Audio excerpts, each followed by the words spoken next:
আসসালামু আলাইকুম। স্বপ্নের বাগান থেকে মোহাম্মদ ইমন হোসেন।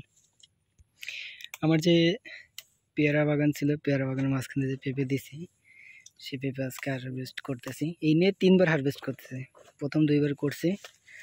প্রথম যখন হারভেস্ট করছিলাম তখন 28 টাকা করে পাইছি, দ্বিতীয়বার পাইছি 20 টাকা করে, আর আজকে পাচ্ছি 15 টাকা করে। দিন যাচ্ছে কমছে, যা কিছুটা খরচ তলার মধ্যে বেড়ে এসছে। আমার এই পেঁপের জাতটা হচ্ছে কিউট লেডি আর হচ্ছে টপ লেডি, দুইটা জাত মিলে আছে এই জায়গায়। কৃষক ভালো একটা দাম পাচ্ছে না, যে অবস্থা, যে হারে খরচ হচ্ছে সে হারে সবজির কোনো দাম নেই।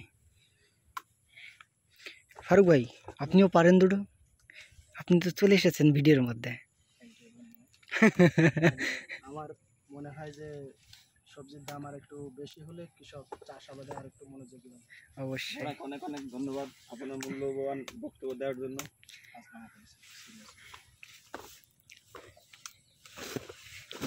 এই দুইটা গাছের থেকে পেঁপে পাড়া হচ্ছে, দুইটা গাছ থেকে মানে 1 বস্তা হয়ে যাবে প্রায়।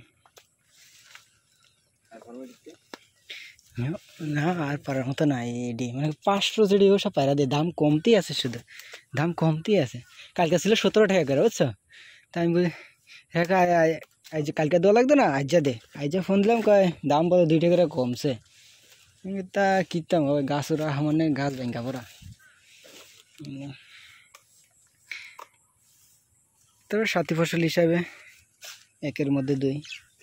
পেয়ারা আমার এই আর কদিন পরে বাঁধতে হবে, বান্ধার মতো হয়ে গেছে এগুলো। তারপর কাটিং করে দিছি, আবার দেখা যাক এতে ফল আসে কি। কাটিং করে দেওয়ার পরপরই ফুল চলে আসে গাছে। এই অবস্থা পেঁপে বাগানের, পেঁপে আর পেয়ারা বাগানের দুটো মিলে আল্লাহর মতো অনেক ভালো আছে। তারপরে দেখা যাক, শেষ ভালো তার, সব ভালো তার।